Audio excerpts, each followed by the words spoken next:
É isso aí, galera. Boa noite. Estamos ao vivo aqui em mais um encontro para falar sobre Fanon, para a Revolução Africana, né? Dando continuidade aqui aos textos. E agora posso falar.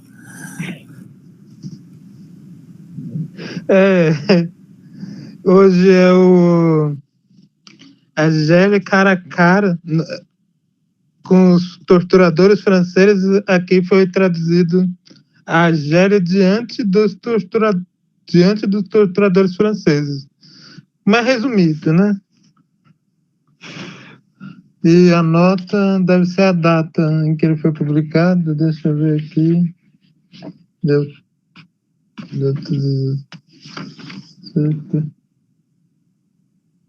Ele é de 1957, o mesmo que o anterior. Então, bora. A Revolução Argelina, pela inspiração profundamente humana que a anime por seu culto passional à liberdade, prossegue após 3 anos da destruição metódica de um certo número de mistificações. De fato, a Revolução Argelina restitui seu direito à existência nacional. De fato, ela é testemunha da vontade do povo, mas o interesse e o valor de nossa revolução residem na mensagem de qual ela é portadora. As práticas verdadeiramente monstruosas que surgiram desde 1º de novembro de 1954 surpreendem principalmente por terem se generalizado. Na verdade, a atitude das tropas francesas na Argélia se situa numa estrutura de dominação policial, racismo sistemático e desumanização realizada de maneira racional. A tortura é inerente ao todo da estrutura colonialista. Aí passa a câmera para o Brasil, assim, A Revolução Argelina, ao se propor a libertação do território nacional, visa não apenas a morte desse todo. Onde eu estava? A independência da Argélia não é somente... A Revolução Argelina, ao se propor a libertação do território nacional, visa não apenas a morte desse todo, mas a elaboração de uma nova sociedade. A independência da Argélia não é somente o fim do colonialismo, mas o fim nessa parte do mundo, de um germe de gangrena e de uma fonte de epidemia. A libertação do território nacional argelino é uma derrota para o racismo e a exploração do homem. Ela inaugura o reinado incondicional da justiça. Então, tem bastante panfletário, né? A verdadeira contradição. As guerras de libertação nacional são frequentemente apresentadas como expressão das contradições internas dos países colonialistas. A Guerra Franco-Argelina, embora se inscreva num contexto histórico caracterizado pela eclosão simultânea e sucessiva de movimentos de libertação nacional, apresenta características próprias. Colônia de povoamento declarada...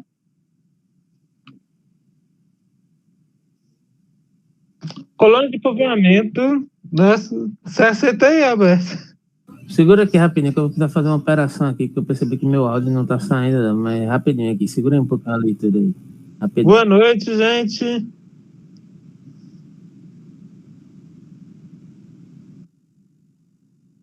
Aí eu vou continuar a leitura aqui onde eu estava. Vou começar desde do parágrafo, porque muita gente tive que aceitar, muita gente aqui rapidão. E aí, gente, boa noite. Podem fazer comentários a qualquer momento aí. Aberto aí. Comentários. Boa noite. Olá. Maria. E a gente vai iniciar aqui a leitura de novo. A verdadeira... A gente está lendo... Só para situar, a gente está lendo hoje capítulo... Não pode nem falar de capítulo, né? É no terceiro... É no quarto. A gente está na quarta parte do livro, no texto 2, Argélia diante dos torturadores franceses. É isso. Nessa tradução do PDF na tela, a Argélia é de cara a cara com os torturadores franceses. Aí tem essa diferença. São duas traduções que a gente está aqui falando. Boa, bem-vindo. Então a gente vai continuar aqui a partir da verdadeira contradição, desde o começo aqui de novo. As guerras de libertação nacional são frequentemente apresentadas como expressão das contradições internas dos países colonialistas. A Guerra Franco-Argelina, embora se inscreva num contexto histórico caracterizado pela eclosão simultânea e sucessiva de movimentos de libertação nacional, apresenta características próprias. Colônia de povoamento declarada território metropolitano. A Argélia viveu sob uma dominação policial e militar jamais igualada em países coloniais. Isso explica, em primeiro lugar, pelo fato de a Argélia jamais ter deposto suas armas desde 1830. Mas, sobretudo, a França não ignora a importância da Argélia em sua estrutura colonial, e nada pode explicar sua obstinação e seus esforços incalculáveis, senão a certeza de que a independência da Argélia vai provocar, em curto prazo, o colapso de seu império. Situada às portas da França, a Argélia permite que o mundo ocidental veja em detalhes e como que, em câmera lenta, as contradições da situação colonial. O apelo ao contingente francês, a mobilização de diversas classes, a convocação de oficiais e suboficiais, os chamados aos sacrifícios apresentados periodicamente ao povo, os impostos e o congelamento de salários envolveram toda a nação francesa nessa guerra de reconquista colonial. O entusiasmo generalizado e, por vezes, verdadeiramente sanguinário que tem marcado a participação de operários e camponeses franceses na guerra contra o povo argelino abalou os fundamentos da tese de um país real que se oporia a um país legal. Segundo uma frase significativa de um dos presidentes do Conselho francês, a nação se identifica com seu exército que combate na Argélia. A Guerra da Argélia é feita conscientemente por todos os franceses, e as poucas críticas individuais expressas até agora evocam unicamente certos métodos que precipitam a perda da Argélia. Mas a reconquista colonial, em sua essência, a expedição armada, a tentativa de sufocar a liberdade de um povo não são condenadas. Aqui, né? Algum comentário, Alberto, aí com a galera? Boa noite aí, que acabaram de chegar, a gente está lendo o segundo texto da parte 4 do livro. Aqui, né, assim que está organizado aqui na minha tradução, né? Não tenho certeza de como está o PDF aqui, exibido na tela. Aí, Alberto, quer falar? Não, assim, tipo, na minha percepção da leitura que eu fiz do texto, ele vai entrar aqui mais especificamente sobre a questão da instrumentalização da tortura, né? Ele está preparando terreno para entrar sobre isso, né? Como é que a tortura opera como um dispositivo dentro de um molde predominante aqui, dentro da relação, né, do colonialismo francês em relação à perspectiva argelina, né? Ele vai desdobrar isso em certas especificidades, né? Enfim.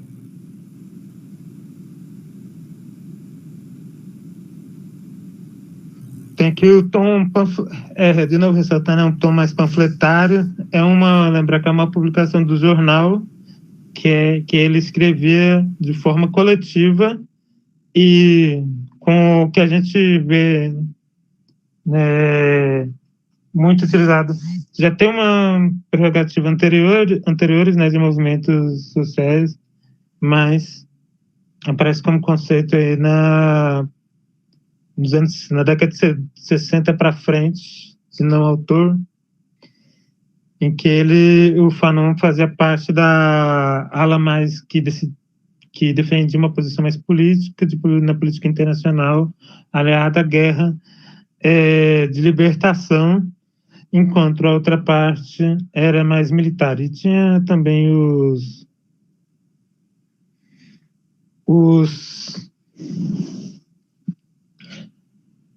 as partes mais religiosas, né, de um Estado teocrático. Depois eu trarei uma lista Eu vou postar lá no grupo, né, a lista de grupos que existiram nesse período. Querem falar aí? Pode falar.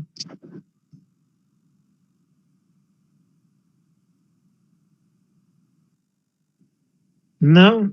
Então vou continuar a leitura aqui. Aí, porque a gente vai entrar na questão da contra-insurgência, né? De novo, a questão da guerra moderna. Aí, material complementar, quem fez um livro, uma pesquisa interessante sobre isso é o Walter Pold, né? O livro Fanon e a Revolução na Argélia. A tortura, necessidade fundamental do mundo colonial. Já há algum tempo, fala-se muito sobre as torturas aplicadas por soldados franceses aos patriotas argelinos. Textos abundantes, precisos, apavorantes foram publicados. Comparações históricas foram feitas. Personalidades estrangeiras, inclusive francesas, condenaram essas práticas. Os franceses que se insurgem contra a tortura ou que lamentam sua extensão, inevitavelmente fazem pensar nas belas almas de que falava certo filósofo e a dominação de intelectuais cansados, que lhes é atribuídos por seus compatriotas Robert Lacorte e Marc Lajeune. É bem pertinente. Não se pode, ao mesmo tempo, desejar manter a dominação francesa na Argélia e condenar os meios dessa manutenção. A tortura na Argélia não é um acidente, ou um erro, ou uma falha. Não se compreende o colonialismo sem a possibilidade de tortura, de violar e de massacrar. A tortura é uma modalidade das relações entre invasor e invadido. Os policiais franceses, que por muito tempo foram os únicos a praticar essas torturas, não ignoram isso. A necessidade de legitimá-las sempre foi vista por eles como um escândalo e um paradoxo. Esse aí é o paradigma isso aí é uma das coisas que está sempre dentro da análise do que é a guerra de contra-insurgência, né? Que vai ser sempre utilizada a prática de tortura discriminada, que estava sendo utilizado lá na Argélia.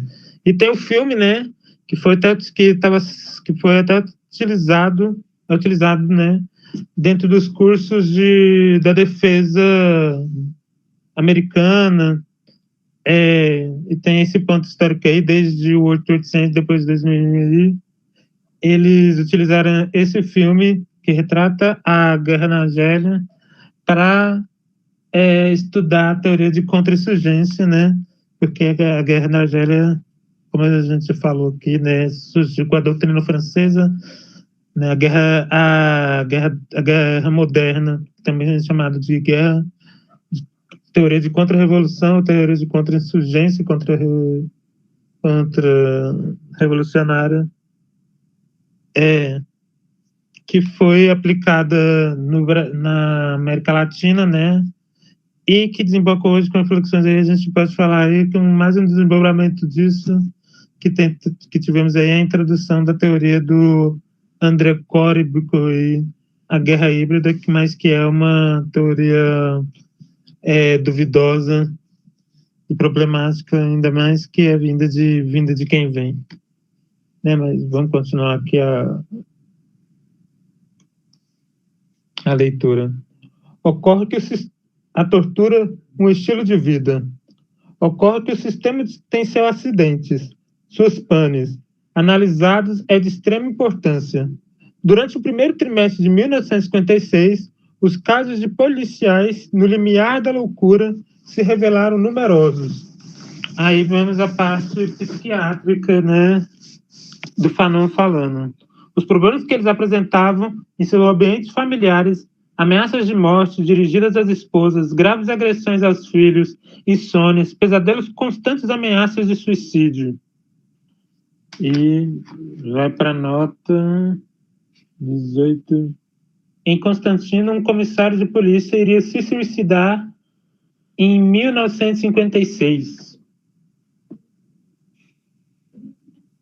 E as falhas profissionais das quais foram considerados culpados, risco com colegas, negligência em serviço, falta de energia, atitudes desrespeitosas em relação aos chefes, tornaram necessário que fossem mantidos sob o cuidado dos médicos, transferidos para outro serviço ou, mais frequentemente, que voltassem para a França. O surgimento de diversos organismos revolucionários dinâmicos, as reações fulminantes de nossos faidaínes, que são militantes nacionalistas, a implantação da Frente de Libertação Nacional em todo o território nacional impunha aos policiais franceses problemas insuperáveis. O estado permanente de alerta ao qual a FLN os condenava parecia explicar a irritabilidade dos policiais. Ora, rapidamente os policiais apresentam suas explicações. Eles batem violentamente nos filhos porque creem estar ainda diante dos argelinos. Ameaçam suas mulheres porque o dia todo eu almoço e escuto e executo. Não dormem porque ouvem os gritos e lamentos de suas vítimas. Isso tudo evidentemente coloca certos problemas. Estaríamos na presença de homens torturados pelo remorso? Seria uma revolta da consciência moral? As torturas reconhecidas por esses policiais seriam exceções? A existência desses policiais no limite da patologia indicaria o caráter inabitual, anormal e, em suma, ilegal da tortura? Dito de outra forma, o policial torturador está em contradição com os valores de seu grupo e do sistema que defende? Depois de haverem negado a existência de torturas na Argélia, os franceses têm utilizado um duplo argumento. Primeiro, afirmaram que se tratava de casos excepcionais. A maior omissão dos intelectuais franceses foi terem tolerado essa mentira. Punições serão aplicadas. Oi. Ai, minha buceta. Ai, minha buceta. Ai, tá pegando fogo, minha buceta. Socorro, minha buceta, tá pegando fogo.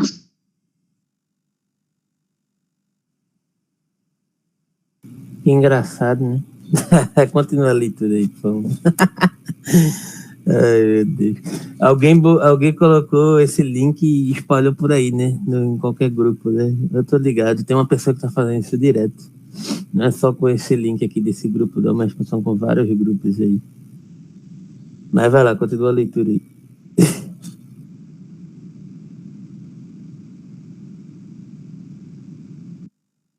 Que foi? Ficou mudo aí?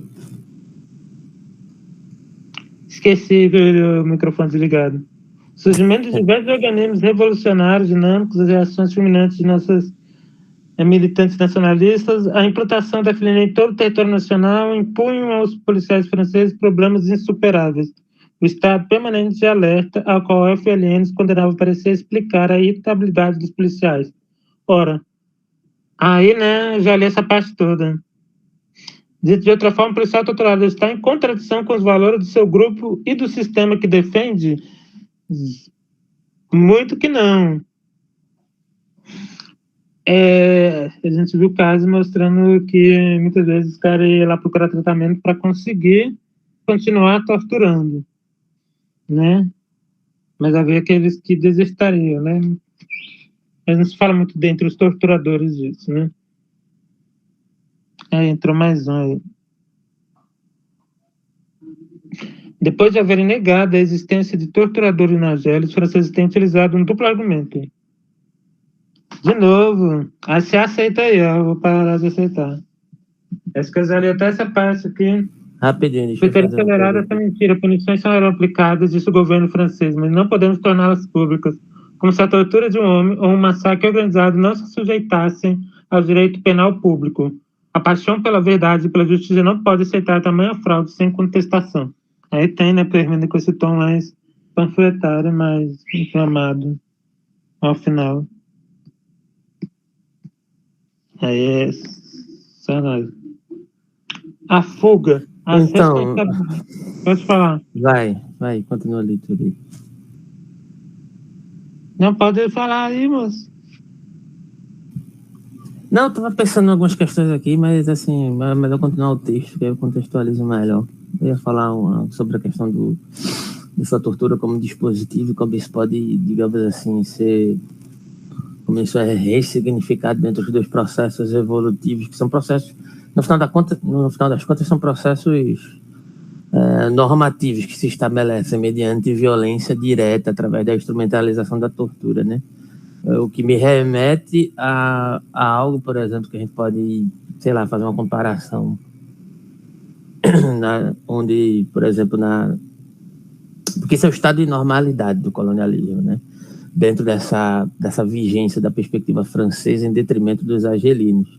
Aí tem um dado momento que nesse mesmo texto, não sei se ele já passou por ele ou se ele vai falar lá na frente, né, ele vai dizer que existe uma espécie de mecanismo de fuga, de assumir a responsabilidade por parte do governo francês para esse tipo de atitude referente às concepções de torturas, né, em sentido amplo, porque eles vão atribuir a um certo tipo de atitude a determinados membros do exército francês que seriam, digamos assim, estrangeiros ou algo do tipo, que teriam esse tipo de comportamento que não era um modus operandi normal do modo de operação francês, né? Meio que para uma certa justificativa de não serem enquadrados como os colonialistas cruéis e etc. Né? Só que um dos argumentos dessa verificação, né, que o Fanon faz através desse texto é justamente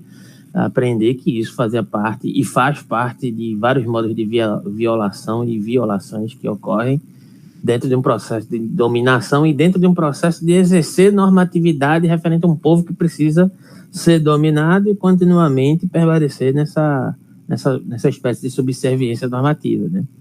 Então, se você for comparar isso, em certa medida, com o que aparece... E aí tem várias formas de exercer isso, né? Pode ser uma violência mais supostamente simbólica, porque, de certa maneira, ela pode ser interpretada... Se interpretada, não, ela pode se explicitar mais simbolicamente do que materialmente, no sentido de uma violência que vai ser espetacularizada, né? Por exemplo, referente aos processos do suplício, de tortura em praça pública, o Fanon vai tocar até nisso.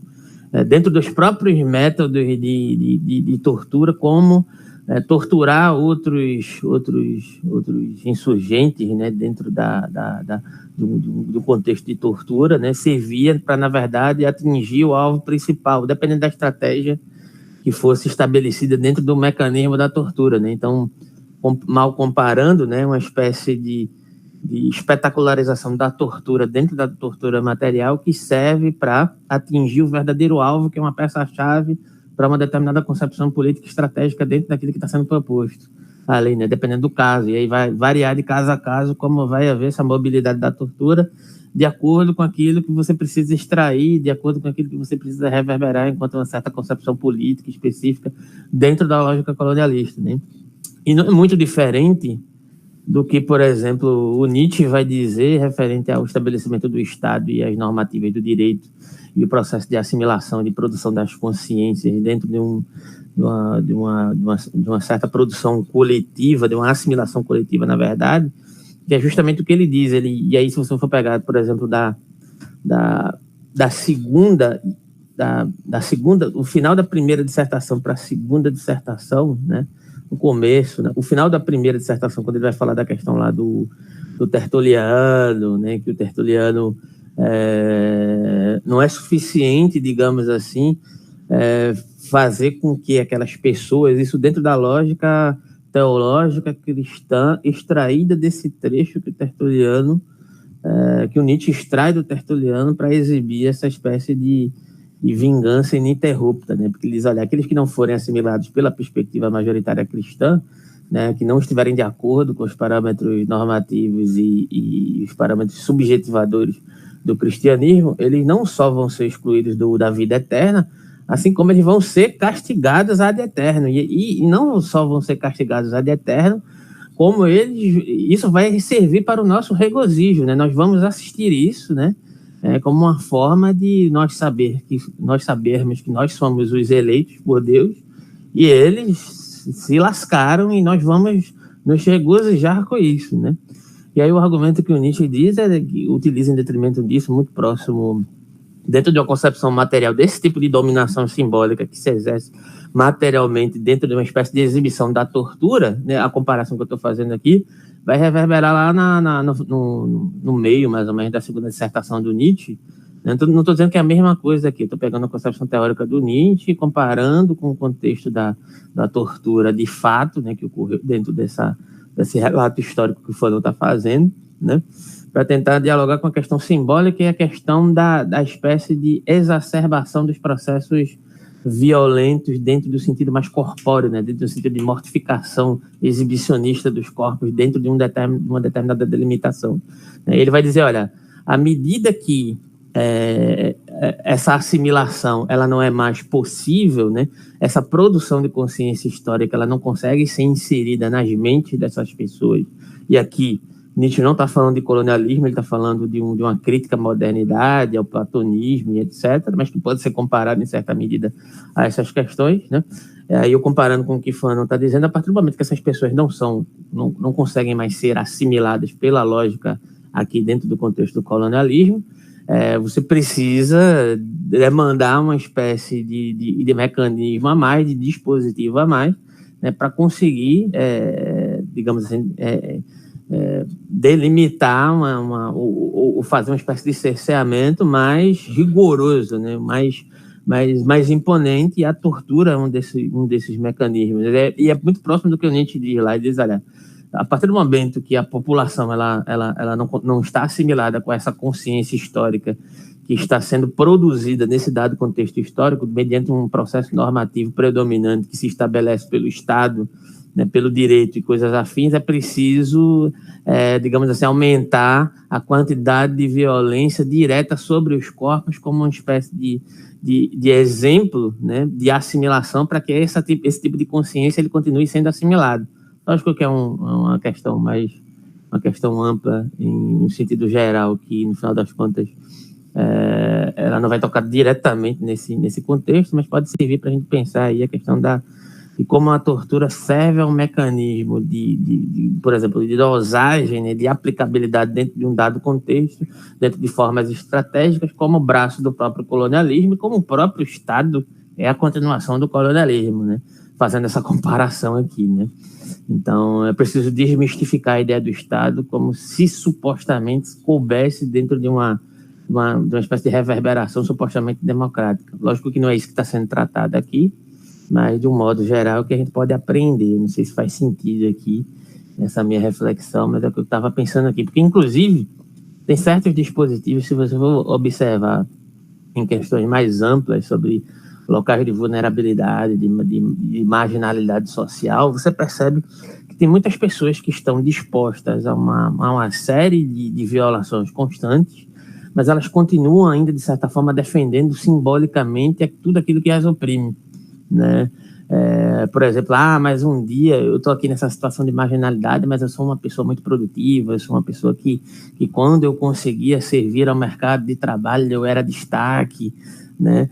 E a pessoa está na pior situação possível porque foi proveniente de todo esse sistema que, de certa forma, a excluiu também, né?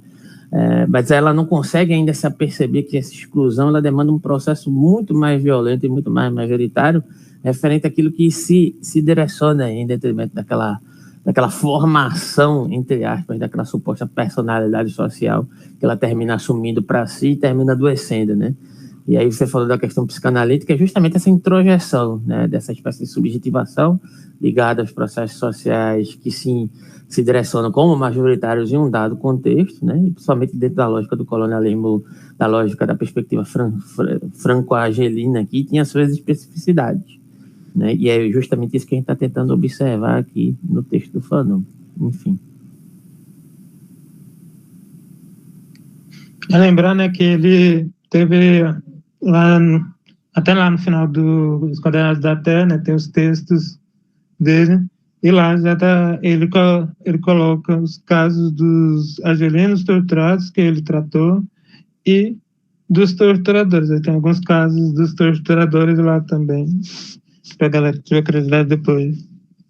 Era para ser um outro livro, né, mas como não deu tempo, ele colocou como o capítulo final do seu último livro, Os Condenados da Terra.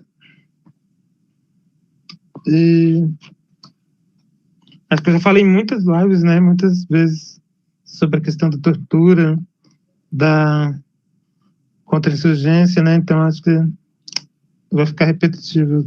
Acho que não tem nada novo a trazer sobre esse prisma por enquanto. A fuga às responsabilidades. Mas, como os testemunhos se tornavam cada vez mais numerosos e as torturas se revelavam cada vez menos excepcionais, toda a responsabilidade foi atribuída aos elementos estrangeiros que serviam no exército francês. Esse segundo argumento é importante. Mostra ao mesmo tempo o cinismo das autoridades francesas e a crescente impossibilidade de enganar, dissimular, mentir. Depois de um ano, os franceses insistem em repetir que apenas os antigos membros da SS, servindo na legião estrangeira, são responsáveis pela tortura. Ora, a maioria dos desertores do exército francês são legionários estrangeiros. É por ficarem revoltados com os métodos policiais franceses que esses alemães e italianos abandonam as fileiras inimigas e se juntam às unidades do ALN. Que é outros grupos de unidades de luta lá do período da Revolução da Argélia.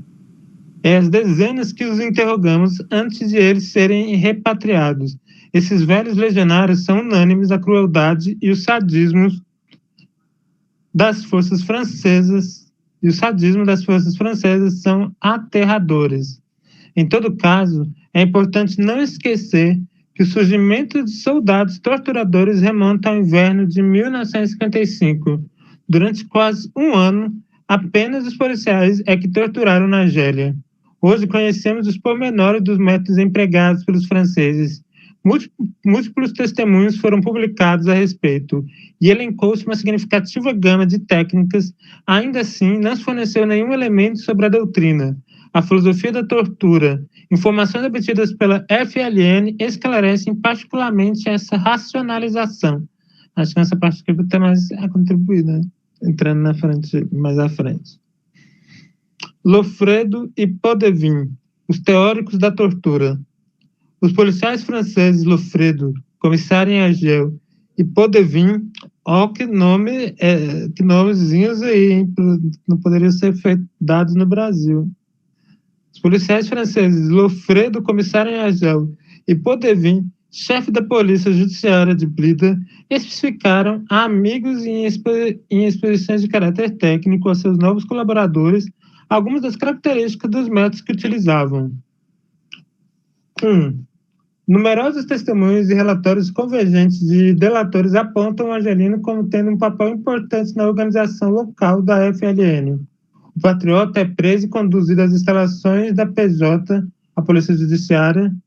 Não lhe é feita nenhuma pergunta porque, nesse momento da investigação, nós não sabemos a direção que o interrogatório deve tomar e o suspeito não pode se dar conta de nossa ignorância.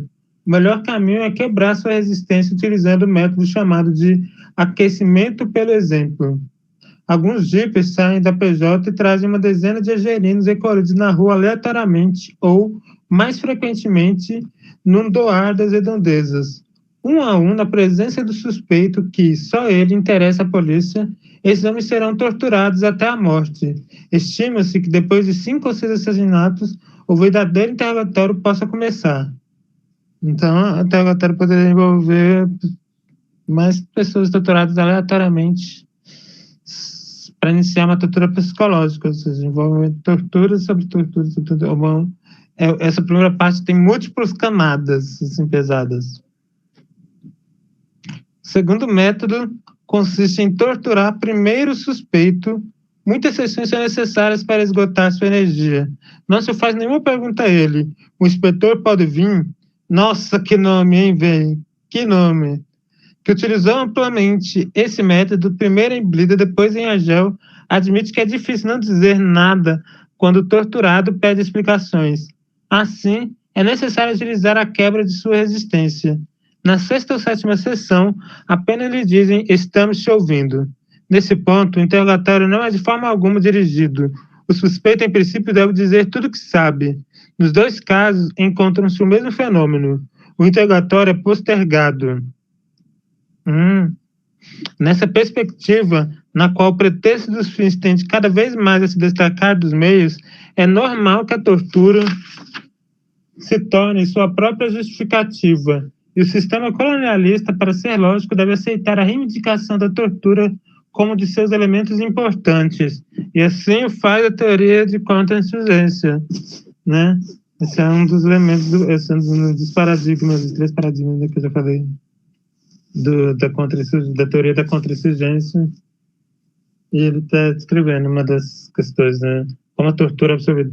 A gente pode falar sobre a guerra no Iraque, a guerra agora na Palestina, Israel, guerra em Java, guerra contra os zapatistas no México agora.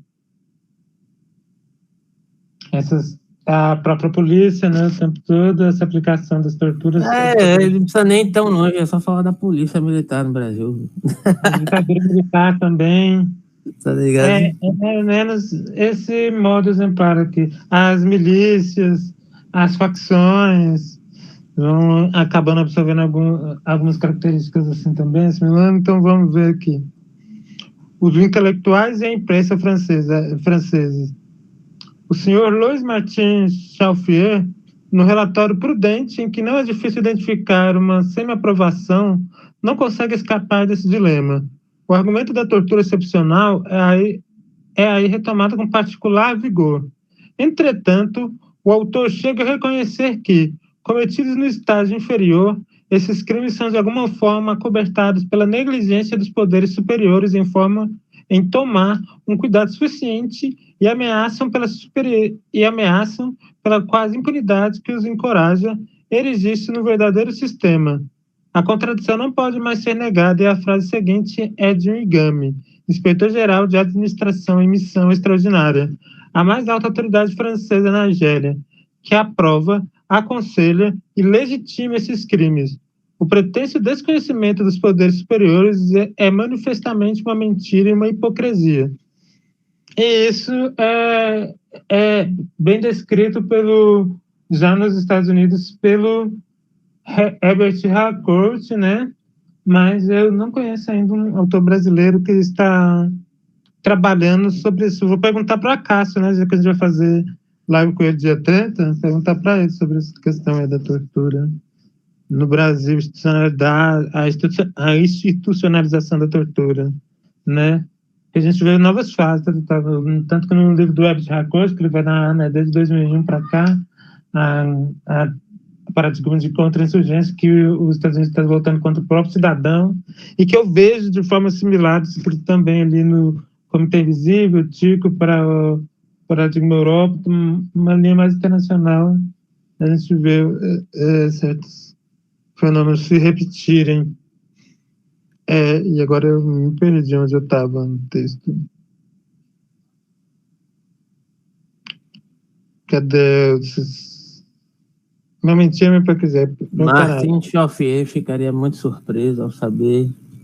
É isso aí. Senhor Martin Chauffier ficaria surpreso se soubesse que sua atitude é aqui considerada incompreensível. Na realidade, a tortura não é um meio de obter informações. Tortura-se na Argélia por perversão sádica, e essa é a única palavra válida no relatório do Sr. Martin Chauffier. Esse sistema, diz ele, tem por efeito perverter os que são seus instrumentos. O Sr.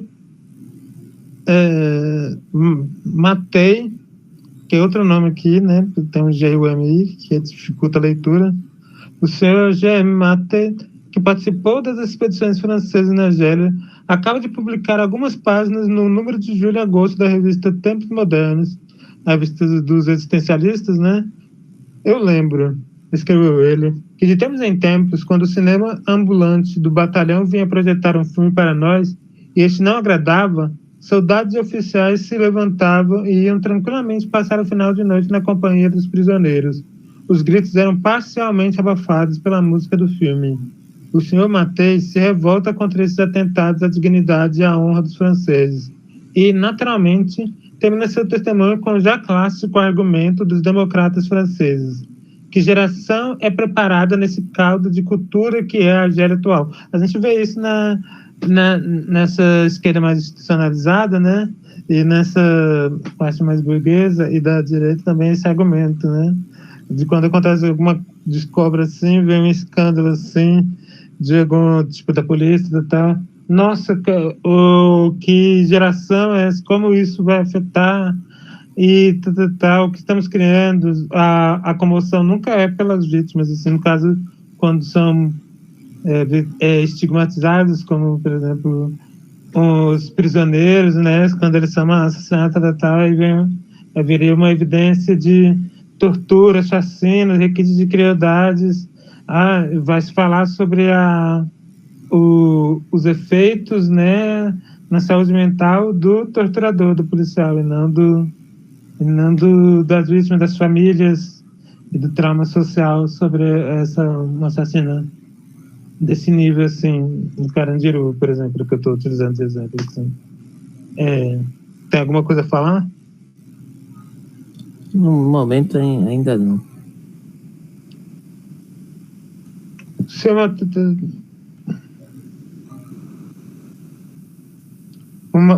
Eu não sei se eu terminei todo isso aí, né? Pois mais gravemente é aquilo que se transformaram após 12 meses da FN. FN é África Francesa do Norte ou África Francesa do Norte.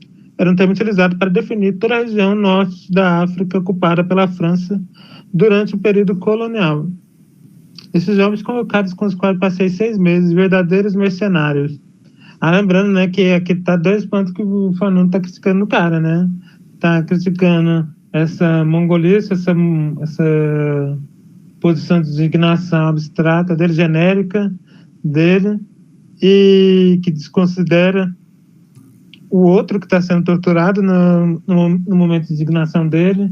Muito essa polarização. Eu só me solidarizo com as vítimas de Israel, eu só me solidarizo com as vítimas da Palestina. Aí os jogos mais políticos, né, significados, aí há significados que são jogados aí para manipular as informações, né? Pois mais grave, aí a gente passa para segunda parte. Não se pode encontrar melhor exemplo do que se deve chamar, sem dúvida, de perversão do senso moral. Quando os intelectuais franceses, na esteira do senhor Mattei, repetem em coro que há atualmente na Argélia uma ampla campanha de desumanização da juventude francesa, ou lamentam que os recrutas franceses lá aprendam o fascismo, é preciso ver que a esse humanista só interessam as consequências morais de tais crimes para a alma dos franceses. A gravidade das torturas e execuções sumárias, o horror dos estupros de meninas argelinas são percebidos porque sua existência ameaça uma certa ideia da honra francesa. Vale a pena meditar sobre essa atitude.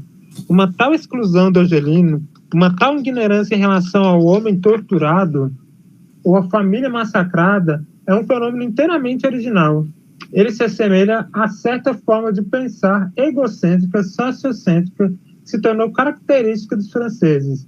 Na verdade, parece que o receio de uma contaminação moral é totalmente sem sentido. Os policiais doentes não são nem um pouco atormentados por suas consciências. Se eles mantêm um ritmo profissional fora de seus gabinetes e escritórios, nesse caso, salas de tortura, é por serem vítimas do excesso de trabalho. O que esses policiais exigiam era menos um apaziguamento moral do que a possibilidade de retomar as torturas. O sistema em questão, o policial que tortura na Argélia não infringe lei alguma. Seus atos encontram abrigo na instituição colonialista. Ao torturar, ele manifesta uma verdadeira fidelidade ao sistema da mesma forma. Pode falar. Acho que tem uma questão importante aqui. Eu não vou conseguir explorar essa questão suficientemente bem aqui, porque eu não preparei nenhum material, nenhum estudo sobre isso. Mas eu acho que você já deve ter ouvido falar que tem alguns artigos, e aí esse trecho aqui especificamente, principalmente a partir do que você estava falando anteriormente, remonta a uma espécie de necessidade de uma espécie de essencialização de um determinado parâmetro ético-moral. Eu digo ético-moral porque o ético aqui nesse dado contexto, ele se liga a uma conjuntura majoritária, né, que se impõe como lógica social, ou deseja se impor, né, que deseja permear todos os poros sobre a égide do colonialismo francês, né, e uma moral que deve se adequar dentro de um parâmetro de confluência, né, referente àquilo que se exerce como uma necessidade, digamos assim, de corresponder ao cunho da sua determinada atividade delegada aos processos franceses como um sentido majoritário da atividade do trabalho daquele que está exercendo seu trabalho simplesmente por uma espécie de, digamos assim, né, de realização dos seus deveres, né? E a situação de violência ou de violação, de tortura, ela se coloca em segundo plano mediante uma certa demanda que a gente poderia raciocinar de uma certa comparação que fazem de Fanon, em certa medida, com a Hannah Arendt. E eu acho essa comparação de Fanon com a Hannah Arendt totalmente complicada, porque vai entrar aqui justamente a questão da espécie do argumento da banalidade do mal. Porque o argumento da Hannah Arendt, ela vai, digamos assim, demandar essa espécie de banalização de determinadas atividades a partir de uma dada conjuntura de indiferença referente a um processo que se exerce majoritariamente, como se isso fosse equiparável, dentro do modo geral, a quem, em uma determinada medida, está sendo demandado por uma conjuntura que se impõe majoritariamente dentro de um dado contexto de violação, como se fosse possível, né, eleger determinados parâmetros a partir de um certo sentido de subjetivação moral que demandassem uma espécie de atuação cognitiva, humana, que pudesse ser, digamos assim, assumida para evitar essa espécie de banalização, né, no sentido de que essas pessoas se esquecem de uma determinada essência humana, de uma determinada aura supostamente essencial, que é corrompida ou que, de alguma forma, por sofrer determinados abarcamentos ou determinados processos afetivos, termina sucumbindo ou de determinada maneira termina se formando como uma espécie de indiferença a esses parâmetros éticos e morais, que eu acho que não é necessariamente o que está sendo abordado aqui, né? No sentido de que existe uma lógica de normalidade que produz essas subjetividades majoritariamente como um processo de priorização de exercer violência em detrimento de outras pessoas, né?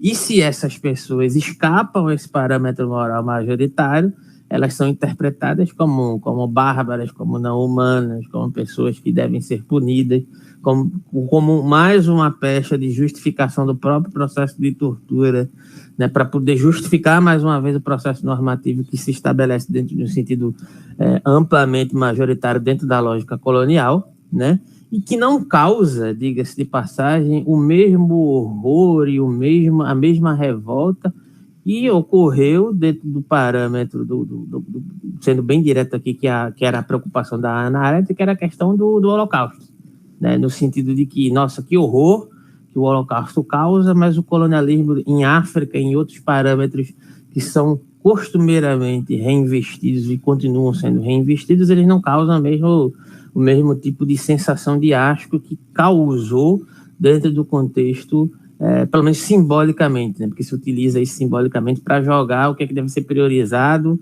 a partir de um parâmetro ético, moral, político ou não, né? Então para inclusive delimitar o que é uma espécie de racionalização, né, digamos assim, dessas relações políticas em sentido amplo, a partir de um certo sentido democrático, mas que embota nesse sentido democrático todos esses parâmetros de violência que estão sendo citados aqui, né? Só que de uma forma supostamente velada, que nem é tão velada assim, né?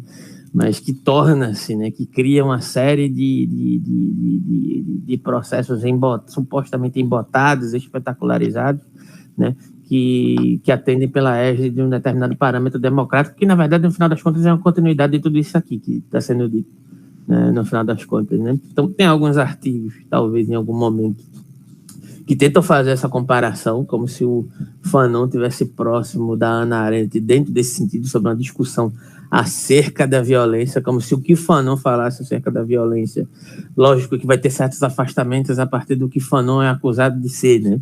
Um apologeta da violência, né? Mas eu já vi alguns artigos tentando fazer a aproximação no sentido contrário, de que pelo fato de que Fanon identifica que há essa atmosfera da violência, ele estaria próximo do argumento, né, da não banalização da violência por todo e qualquer motivo. E eu acho que também não é isso, né, no sentido de que é necessário dar uma resposta. E essa resposta ela não precisa atender aos parâmetros morais do colonizador, né? Porque o colonizador, em determinada medida, ele receber a resposta à altura. E qual é a resposta à altura numa atmosfera de violência? Só tem uma, né? Então, eu acho meio complicado essa relação, né?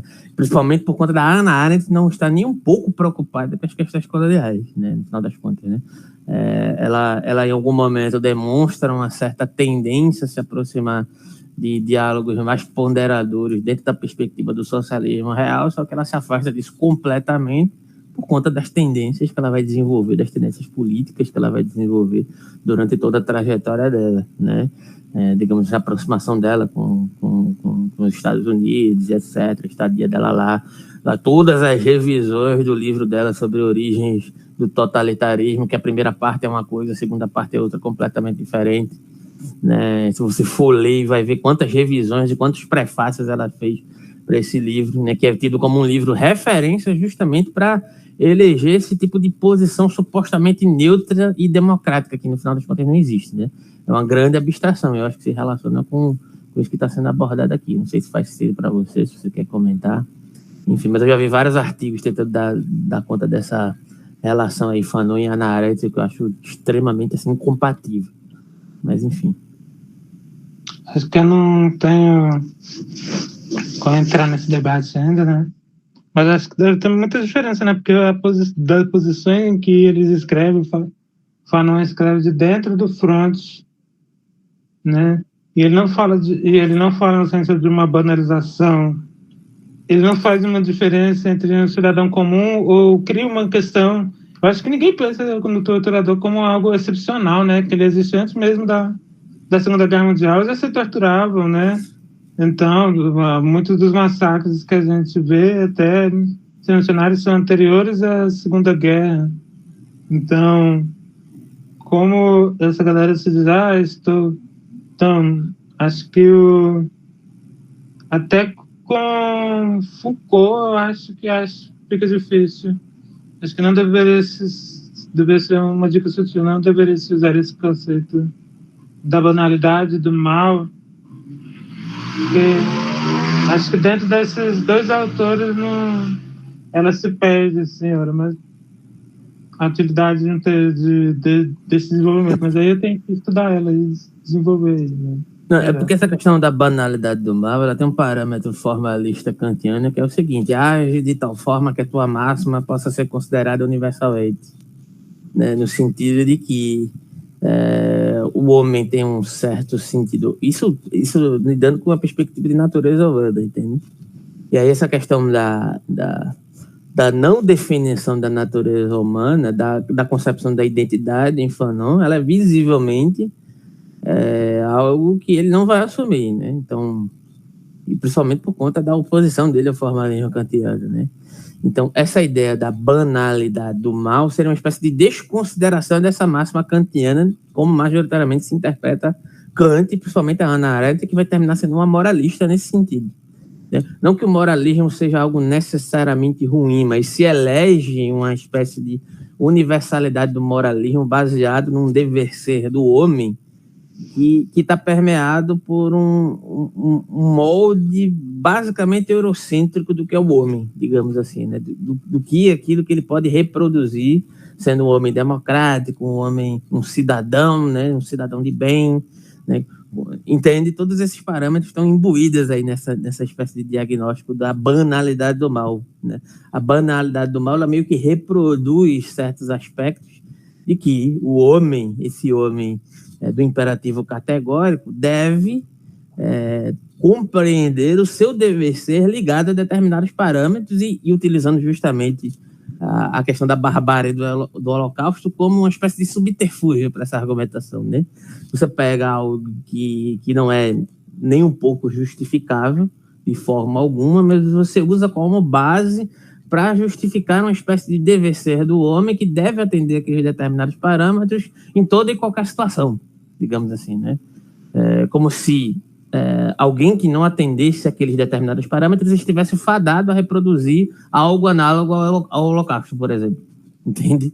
Então, independentemente de qual seja o contexto, né? Mesmo que você seja alguém violado pelo colonialismo, só que aí não interessa, porque não é algo que vai mexer dentro dos parâmetros que vão desestabilizar os parâmetros europeus, né? Imperialistas, digamos assim, né? É esse o tipo de questão que eu estou levantando aqui, né? Nesse sentido, né? Então, essa ideia de banalidade do mal, ela essencializa um certo sentido de humanidade, né? Então, que se reproduz em vários aspectos, inclusive, sabe?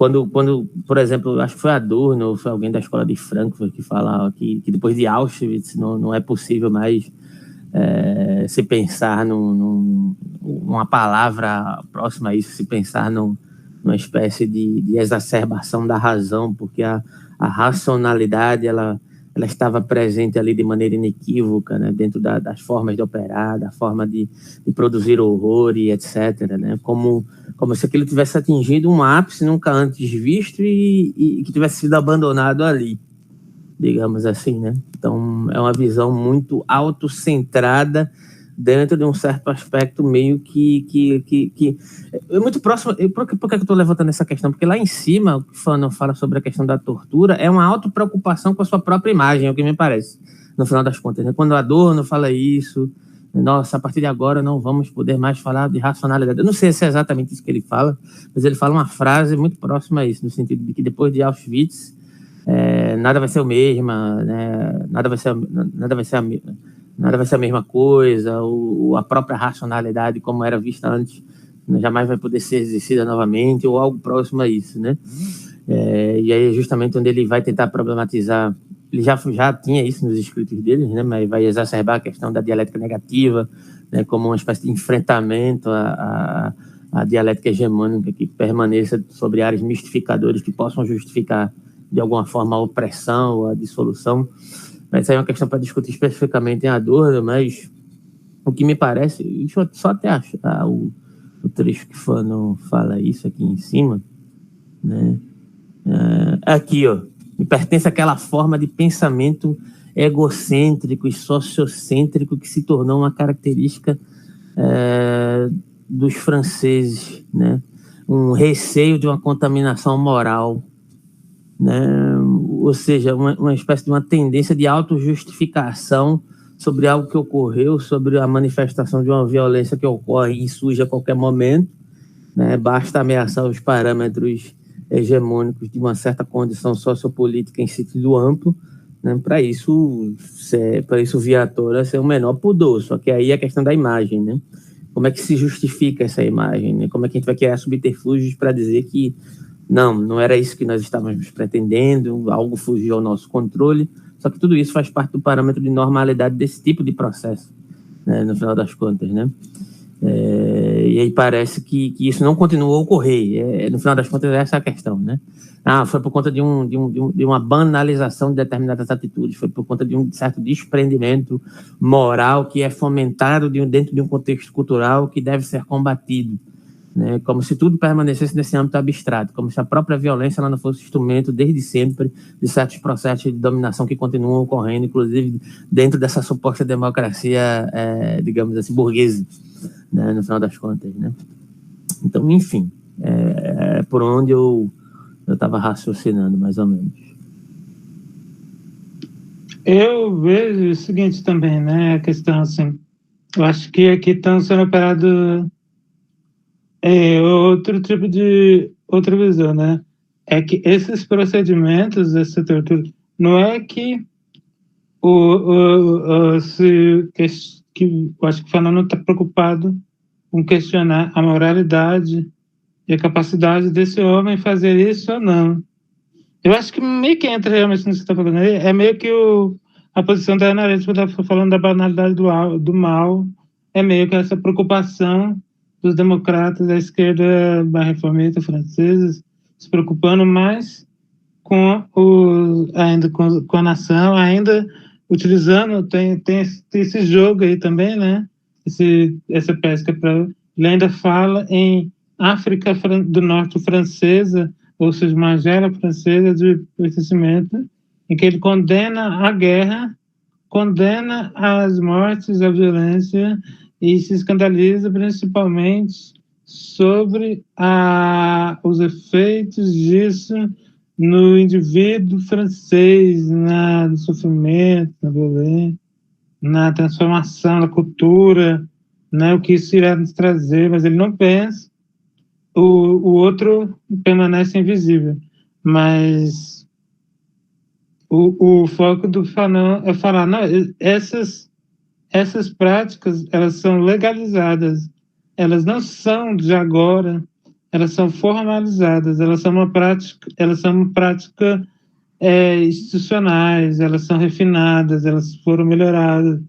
Então ele está querendo o que me faz aproximar ele mais de Foucault, né? Que ele está analisando esses dispositivos, desenvolvimento desses dispositivos que são mecanismos legais. Lembra que nos Coordenadas da Terra ele fala da operação que é chamada psicólogos, arquitetos, sociólogos, antropólogos, várias especialidades para interferir nesse conflito, para falar e para melhorar a prática de tortura e refinar, né? E a prática de tortura, a eficiência da tortura é em conseguir arrancar a informação ou outras coisas que você consiga manter a pessoa viva o máximo de tempo possível, né? Então existem técnicas para isso, né? E cada técnica é direcionada a uma forma de obter informação, de objetivo de qual informação. Então, pode ser escolhida aleatoriamente também, talvez, né? Mas tem essa questão da técnica aí que está sendo refinada, que é um dispositivo legal desenvolvido. E isso faz lembrar também o Herbert Harcourt na Contra-Revolução, a teoria da contra-insurgência, né? Como o governo entrou em guerra com o seu cidadão, em que ele vai falando sobre essa legalização ampla das torturas, que os malabarismos legais que estão sendo feitos. Isso é feito também no Brasil. Por exemplo, a gente pode pensar na função aí dos guardinhas municipais, que antes só podiam permanecer dentro de propriedade pública, tipo postos, hospitais, parques, essas coisas assim, escola, fazendo uma ronda em que eles não eram permitidos um certo uso de violência, não tinham armas de fogo, né? E aos poucos, através de demandas, essa classe foi ganhando o quê? O aparato, os direitos que eles queriam ter, os mesmos direitos da polícia militar, eles queriam ir se militarizando.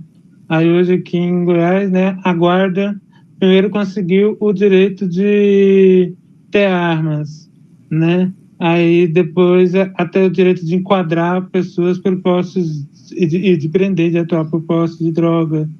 Aí depois eles pediram para poderem atuar as pessoas com multa de trânsito, poderem legislar também no trânsito, poderem apreender carro. E agora eu sei que eles ganharam ganharam um novo direito aí de ser igual aos outros. Então, tipo, acaba não tendo uma diferença nem entre essas hierarquias, eles todos estão ali refinando, estocializando e alargando, né, o controle militar sobre a população através dessa militarização do movimento aí. Aí é o que a galera reformista fica pedindo, é preciso se reformar na polícia, se investir, e não é essa a questão, é que a gente precisa desinvestir na polícia, né? A única propostas viáveis é aquela que apele para, tipo, não, a única proposta, essa proposta tem que levar à próxima abolição. Ela cortar orçamento, desinvestimento, investimento em outras formas de lidar com isso. Investir em educação, mas esse negócio de investir, né? Pode se investir, o Estado não irá investir, né? Provavelmente o Estado nem mais governa, estamos sendo governados por uma outra forma de política aí, né? Se brincar. Vou terminar aqui a leitura aí. Deixa eu só comentar rapidinho. O que eu falei não está muito distante do que você raciocinou, mas assim, eu tentei trazer a perspectiva de como esses autores, em alguma medida, principalmente a Hannah Arendt, não exatamente o Adorno, porque o Adorno não dá para resumir a essas frases que para mim são bem equivocadas em certos aspectos, mas a obra de Adorno ela é muito mais vasta do que isso, mas a Hannah Arendt especificamente nessa espécie de Eu até separei algumas frases aqui do próprio Adorno que remetem a essa espécie de sensação. Lógico que tem essas questões aqui que o Fanon está tratando, a questão dos redes dispositivas e do sentido de normatividade que se exerce dentro do processo de tortura como... Né? Aqui, por exemplo, a questão que o Adorno levanta sobre a questão da educação após Auschwitz. Ele diz mais ou menos assim: quando falo de educação após Auschwitz, refiro-me a duas questões. Primeiro, educação infantil, sobretudo na primeira infância, e, além disso, ao esclarecimento geral, que produz um clima intelectual, cultural e social que não permite tal repetição. Portanto, um clima em que os motivos que conduziram ao horror tornem-se, de algum modo, conscientes, né? Essa ideia de horror e de educação voltada para uma perspectiva de esclarecimento, ela é muito central dentro desse fenômeno histórico e que ignora uma série de outras questões também, né? É mais ou menos isso que eu estou querendo chamar a atenção, né? No sentido de que é necessário chamar a atenção para uma espécie de possível uso da razão em determinados parâmetros para que Auschwitz não se repita, né? E a centralidade nesse sentido aqui é Auschwitz. Não que isso deva ser pormenorizado, né? Mas existem vários outros processos históricos que passam à margem dessa espécie de esclarecimento, porque esse próprio esclarecimento, como a gente já viu em outros momentos aqui, ele é derivado de um certo delineamento epistemológico geográfico kantiano que tem origem segregadora epistemológica, diga-se de passagem, né? Então, a ideia de esclarecimento, a ideia de promover uma espécie de educação baseada no esclarecimento, né, ela não à toa, ela só demonstra uma preocupação com aquilo que é concebido dentro dessa lógica, digamos assim, de produzir um certo ímpeto educacional que passa por certos marcos civilizatórios e outros não. Então, isso faz parte da própria normatividade que Fanon está dizendo aqui, a partir da própria inserção da tortura dentro de uma égide de normalidade que precisa se justificar em vários outros parâmetros para dizer, não, a tortura não faz parte do nosso sistema de normalidade, apesar de fazê-lo, entende? Para se vender supostamente uma espécie de marco civilizatório democrático, quando no final das contas continua se trabalhando sobre a égide da violação, da instrumentalização da tortura e etc., a partir de supostos epifenômenos, né, que não precisam ser repetidos e outros precisam continuar não sendo observados, porque isso faz com que as concepções políticas e geopolíticas continuem operando na sua mais tenra normalidade, né, diga-se de passagem. E teve alguém que mandou um recado aqui para tu aqui no chat. Open your mind. Oi, leitor subversivo, aqui é a Tainara, Thay. Não sei quem é, você deve saber quem é. Oi, Thay. Então, é mais ou menos por aí. Você tenta fazer essa comparação com esses autores, né? Não referente ao que Fanon estava dizendo, mas como isso se torna problemático na boca de outros autores. Enfim.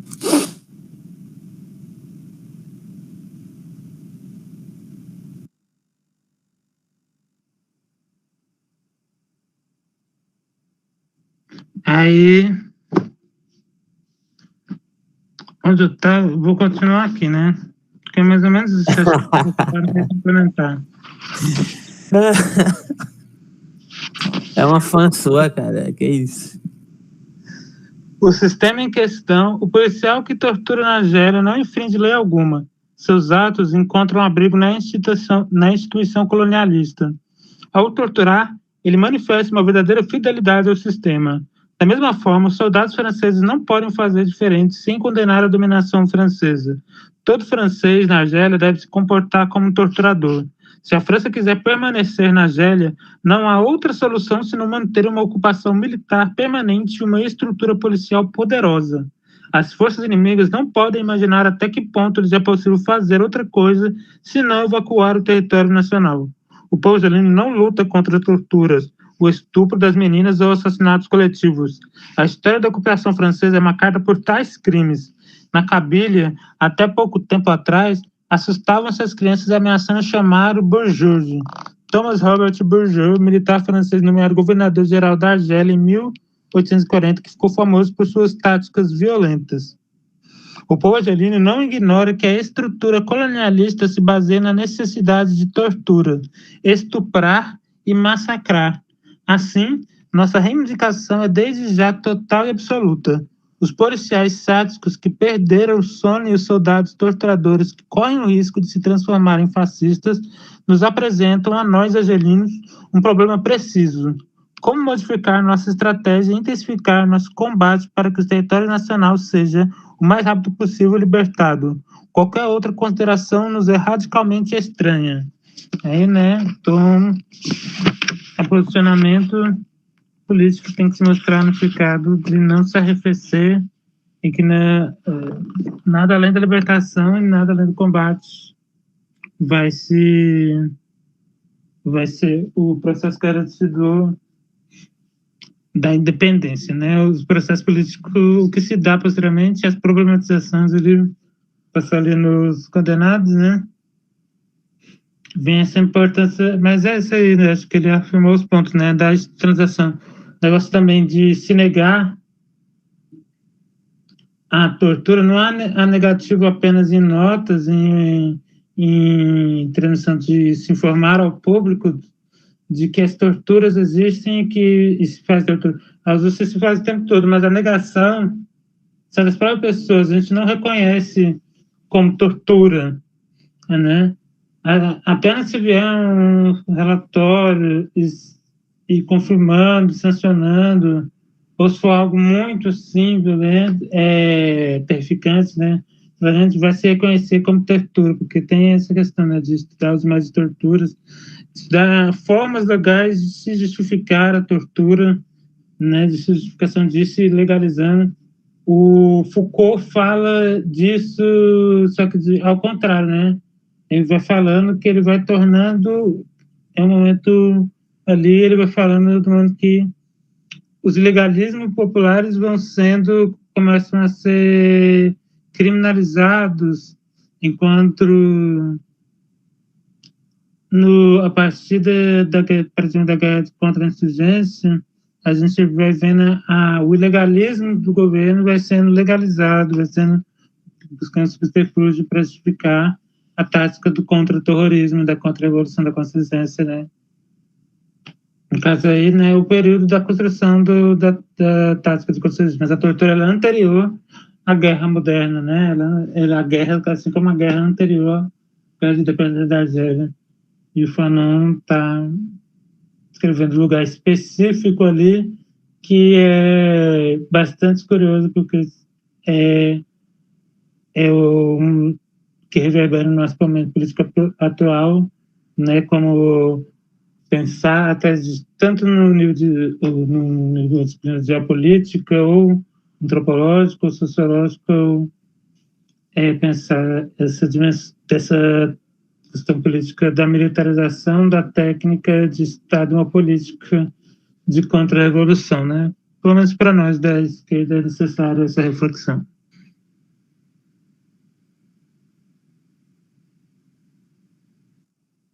Mais alguma coisa? Não, acho que é isso por hoje. Então, esse foi um texto bastante... Acho que a gente já discutiu demais essas questões aqui também, né? Na primeira vez. Esse texto foi mais fácil também, foi mais simples. Se bem que tem um textinho aqui bem pequeno aqui depois aqui, dá pra pelo menos terminar de ler, né? Porque aí ele vai entrar em outra questão aqui, ó, no 4, intelectuais e democratas franceses e a Revolução Argelina, que eu acho que é outra coisa mais específica. Aqui, ó, um texto bem pequeno aqui sobre a continuidade relativamente pequena, né, mais ou menos, sobre um apelo. O que é que tu acha? Então, posso ler ele? Ele é curto mesmo. É que esses 4 textos são um texto só que foi dividido em 4. Eu sei que tem um dos textos do Fanon que é assim. A propósito de uma defesa, tá aqui. Isso daí, aí tá traduzido como sobre um apelo? É.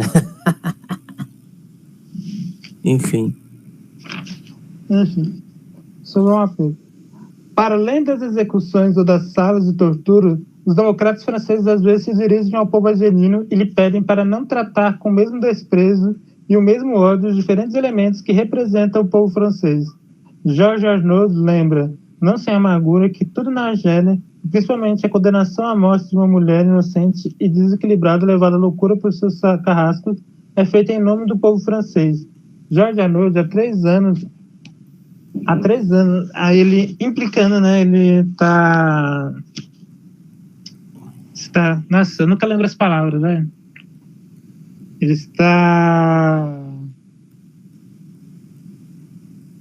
O diálogo, né? O diálogo é dirigido a esse Georges Arnaud, né? Uhum.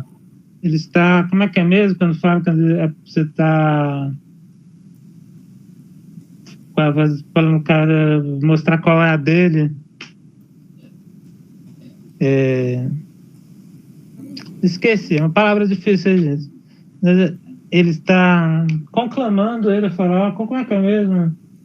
Está Intimando. Está intimando ele.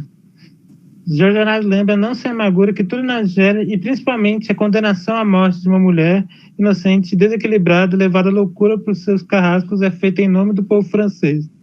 Georges Arnaud, há 3 anos, o povo argelino é massacrado em nome do povo francês. Sua defesa de Djamila Bourrier é uma honra para você, mas tenha cuidado para não deixar de lado o essencial. O assassinato de Djamila Bourrier não coloca nenhum problema para o povo argelino. O riso de Djamila Bourrier, quando sua condenação à morte foi anunciada, que ninguém se iluda, não é nenhuma bravata estéril, nem uma demonstração de inconsciência. Esse sorriso é muito mais a manifestação tranquila de uma certeza interior que se manteve inabalável. O povo argelino não manifestou surpresa alguma ao tomar conhecimento da condenação à morte de Djamila Bourrier, pois não há uma família argelina que não tenha sido ferida, enlutada, dizimada em nome do povo francês. A mensagem de Djamila Bourrier pertence à tradição dos argelinos que tombaram por uma Argélia independente. Os soldados do Exército Nacional, os homens e mulheres da Argélia estão engajados, tal como Djamila Bourrier, num combate implacável contra a dominação estrangeira. Georges Arnaud, desde então, houve múltiplas Djamila Bourrier, torturadas, estupradas e massacradas em território argelino. Haverá outras, e o povo argelino sabe disso. Sabe que a esperança do colonialismo francês é abalar a vontade nacionais com tais execuções.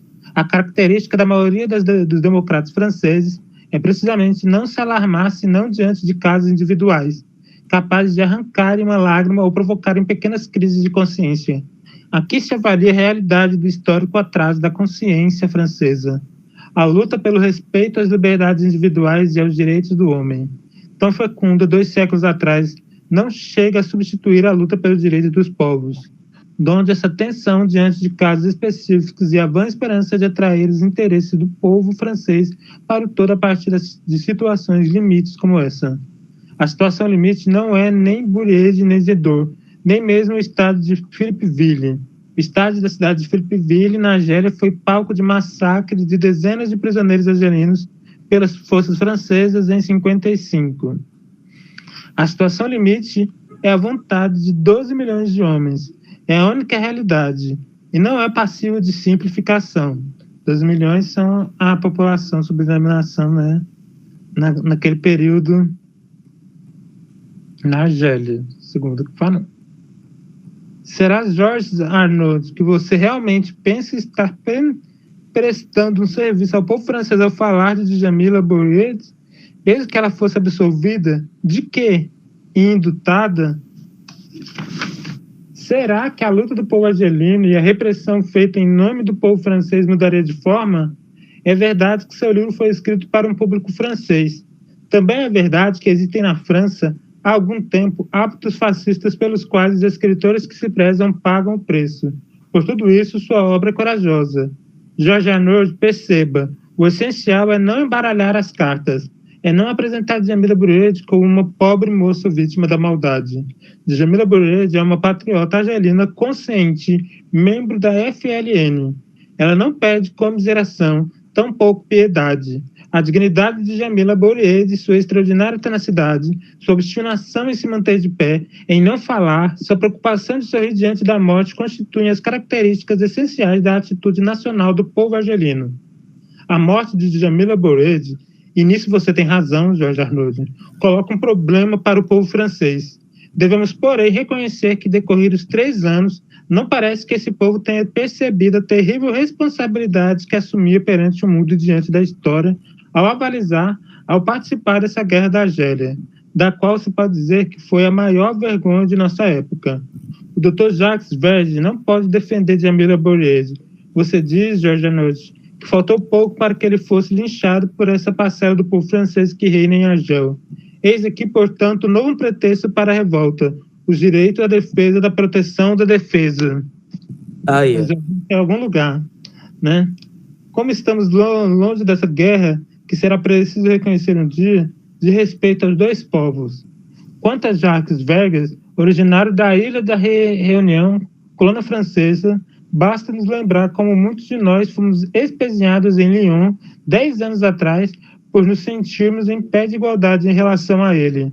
10 anos atrás, acho que ele está remetendo aqui um evento que foi dito no prefácio nacional aqui, mas depois a gente vê.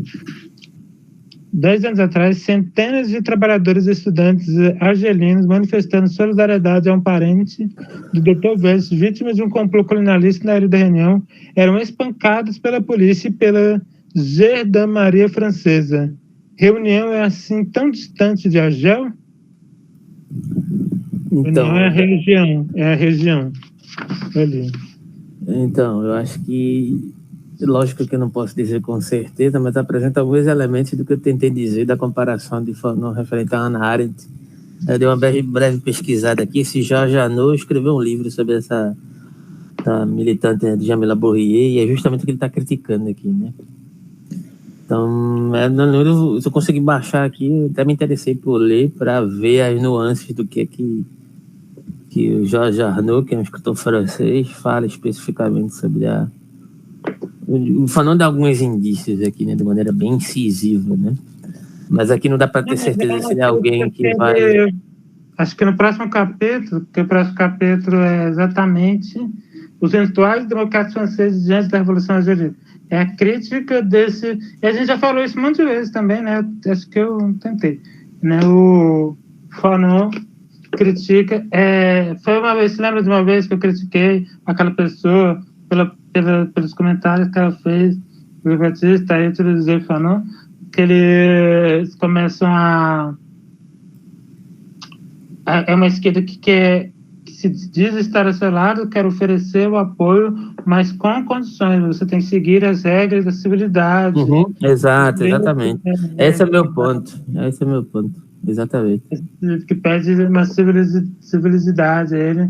Essas são as condições para eu apoiar a sua revolta. Não, os apóstolos do seu lado, mas vocês têm que maneirar. E ele também critica, né, o mito da Argélia francesa que existe ainda dentro dessa esquerda, que acredita ainda no direito da Argélia sobre os territórios colonizados, né, que ainda existe. Então tem uma esquerda... A gente pode falar de uma esquerda europeia, né, que a gente vê agora, atualmente, também nessa reação, essa esquerda, e também no Brasil, né, com infiltração da quarta teoria política, a KKE na Grécia, que é um grupo extremamente homofóbico, nacionalista, e é um partido marxista. Então tem essas nuances reacionárias também dentro da esquerda, mas esse é um extremo, né, que eu já estou dizendo, e tem esses que dizem apoiar, mas olha, há concessões, mas ou não solta de certas crenças históricas aí, algumas visões sobre a história nacional, né? Uma coisa que eu vejo sempre na crítica a Dugin, ao tradicionalismo, né, à nova existência, é essa questão do nacionalismo aí, como um dos principais papéis mistificadores. Isso é até um paradigma, né, porque aí que a gente está falando de luta nacional, o termo são usado nacional, então ele ganha uma ambiguidade, uma pluralidade, uma significação é que bastante mais ampla, então é outra coisa para se debater. Mais Beleza, alguma coisa? então. Não, é isso. A gente pode continuar a discutir isso na próxima semana. É isso aí, valeu, pessoal. Se inscrevam aí nos canais, considerem apoiar de alguma forma no Pix do Leitor Subversivo, no Pix aqui do Gap Filosófico. Você pode se tornar membro e participar dos nossos grupos de estudos aí. No link que está na descrição e também no chat ao vivo e etc. É isso. No mais, valeu. Até a próxima e Até a boa próxima, noite. pessoal.